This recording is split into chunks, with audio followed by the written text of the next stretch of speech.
جعلی نوٹ بنانے کا جھانسا دے کر لوگوں کو لوٹنے والے بے نقاب۔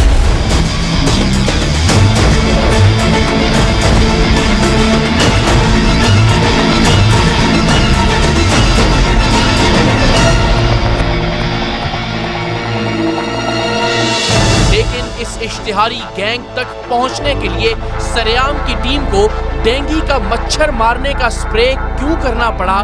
دیکھیے اس ہفتے کے سریام میں۔ یوں تو پاکستان میں بدقسمتی سے ہر شخص دوسرے شخص کو دھوکہ دینے، جھوٹ بولنے اور لوٹنے کی کوشش میں مصروف ہے، لیکن کچھ لوگ ایسے ہیں جن کا پیشہ ہی دھوکہ دے کر لوٹنا ہے۔ آپ اور ہم اس مخلوق کو نوسر بازوں کے نام سے جانتے ہیں۔ ان لوگوں کا ذکر افسانوی ادب اور پنجاب کی لوک داستانوں میں ٹھگوں کے طور پر ملتا ہے۔ ٹھگوں کے پورے خاندان بلکہ کبھی کبھی تو پورے کا پورا گاؤں مل کر سادہ لوح لوگوں کو انتہائی منظم انداز میں لوٹتا ہے۔ لوگوں کو ٹھگنے کے لیے ایسے دل فریب طریقے استعمال کیے جاتے ہیں کہ انسان ان دغا بازوں کی ذہانت کی داد دیے بغیر نہیں رہ سکتا۔ کسی دھونس اور دھمکی کے بغیر، کسی بھی طرح کی طاقت یا ہتھیار کا استعمال نہ کرتے ہوئے، صرف پیار، محبت، چالاکی اور لالچ سے لوگوں سے لاکھوں روپے نکلوا لینا کوئی معمولی بات نہیں ہے۔ نوسر بازی یا ٹھگی کا یہ سلسلہ نیا نہیں۔ کئی صدیوں سے لوگ سونے کی جعلی دیگوں، نوٹوں کی نام نہاد بارش اور دولت کی دیوی کے رام ہونے کے نام پر بے وقوف بنتے اور اپنی عمر بھر کی کمائی لٹاتے چلے آئے ہیں۔ کتابوں کے ساتھ ساتھ یہ داستانیں بڑے بوڑھوں سے سینہ بسینہ بھی آج کی نسل تک پہنچی ہیں، لیکن لالچ کا مارا ہوا انسان آج بھی 21ویں صدی کے اس جدید ترین دور میں بھی سونے کے جعلی سکوں، پیسوں کے ڈبل ہو جانے اور جعلی نوٹوں کی ایک جھوٹی اور فلمی کہانی کے چکر میں آ کر اپنی ساری جمع پونجی ان نوسر بازوں، ٹھگوں اور جعلسازوں کے قدموں میں خوشی خوشی ڈھیر کر دیتا ہے۔ دوسری بہت سی سماجی برائیوں کی طرح سریام کی ٹیم نوسر بازوں کے ان خطرناک گروہوں سے بھی برسرے پیکار رہی ہے۔ ہم نے ہری پور میں انٹرنیشنل فوریکس ٹریڈنگ سے پیسے ڈبل کرنے کے نام پر لوگوں کے 70 ارب روپے ہڑپ کر جانے والے بابر زیب کو بھی بے نقاب کیا اور کراچی کے اس ڈبل شاہ کو بھی منظر عام پر لائے جو نیشن والا گروپ آف کمپنیز کے نام پر عوام کے 25 ارب روپے کھا گیا تھا۔ سریام کی ٹیم نے آپ کو فیصل آباد کے علاقے سمندری میں ہونے والا دلچسپ، حیرت انگیز مگر خوفناک فراڈ بھی دکھایا، جس میں ایک پرانے مندر کی کھدائی سے نکلنے والے سونے کے جعلی سکوں کا جھانسا دے کر لوگوں سے کروڑوں روپے لوٹے جا رہے تھے، اور اس کام میں پورے کا پورا گاؤں شریک تھا۔ لیکن آج ہم ایک ایسی حقیقی کہانی آپ کے سامنے لا رہے ہیں جو آپ کو چونکا دے گی یا شاید آپ کو چوکنا بھی کر دے۔ سب کوئی بینک، کوئی محکمہ، کوئی ادارہ اس نوٹ کو 2 نمبر ثابت نہیں کر سکتا۔ آزاد کشمیر کی خوبصورت وادیوں کے نواح میں منگلا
محکمہ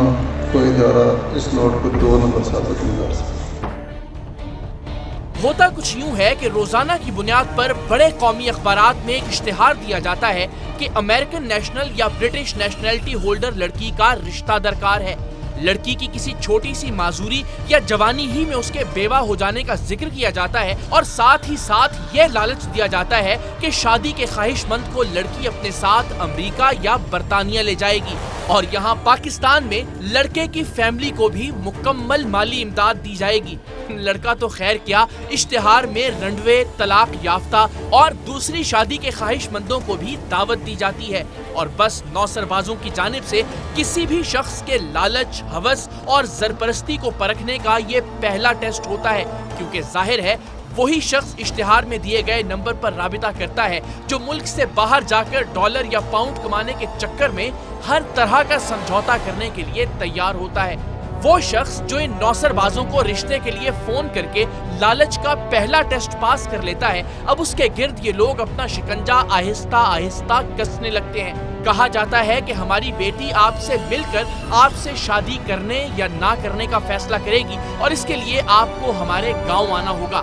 افغان بستی کے نام سے جانا جانے والا یہ گاؤں نکودر چوک جہلم کے نواح میں جبکہ منگلا کینٹ پولیس اسٹیشن کے عین عقب میں واقع ہے، اور جب کوئی شخص برٹش یا امریکن نیشنلٹی ہولڈر لڑکی کے لالچ میں ان کے پاس جانے کی حامی بھر لیتا ہے تو لڑکی کا جھوٹا اور نام نہاد باپ انتہائی غیر محسوس طریقے سے اس کے بارے میں ساری معلومات حاصل کر لیتا ہے کہ وہ کس شہر سے آ رہا ہے، اس کا حلیہ کیا ہے، وہ گاڑی میں آئے گا یا بس میں اور اس کے ساتھ کوئی ہوگا یا نہیں۔ اور آپ کو یہ جان کر حیرانی ہوگی کہ ان معلومات کے بعد رشتہ دیکھنے کے لیے آنے والے شخص کی سفر کے ایک ایک مرحلے پر نگرانی کی جاتی ہے کہ کہیں وہ کسی ایجنسی یا ادارے کو تو اپنے ساتھ نہیں لا رہا۔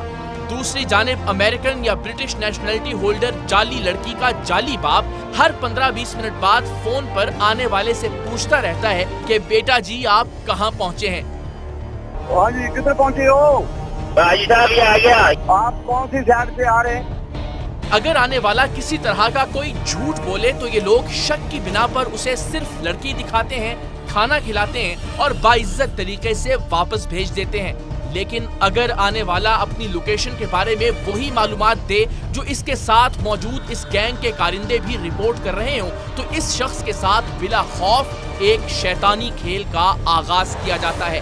رشتہ دیکھنے کے لیے آنے والے کو ایک شاندار گھر کے عالی شان ڈرائنگ روم میں بٹھایا جاتا ہے جس سے آنے والے کو ان لوگوں کی عمارت اور خاندان کے بیرون ملک ہونے کا یقین ہو جاتا ہے، اور ویسے بھی جہلم گجرات اور منگلا کے علاقوں میں ہر دوسرے گھر کا کوئی نہ کوئی فرد بیرون ملک ضرور مقیم ہے، اور اسی بنیاد پر یہاں کے چھوٹے چھوٹے گاؤں دیہاتوں میں بھی عالی شان محلات نما گھر بآسانی دیکھے جا سکتے ہیں۔ یہی وجہ ہے کہ امریکی یا برطانوی لڑکی کا رشتہ دیکھنے کے لیے آنے والے کو ایک لمحے کے لیے بھی ان لوگوں پر شک نہیں ہوتا، لیکن یہ لوگ آخری وقت تک آنے والے کو شک کی نظر سے دیکھتے ہیں اور اسی لیے گھر کے اندر مختلف جگہوں پر چھپائے گئے خفیہ کیمروں سے آنے والے کی ایک ایک حرکت کو نوٹ کیا جاتا ہے۔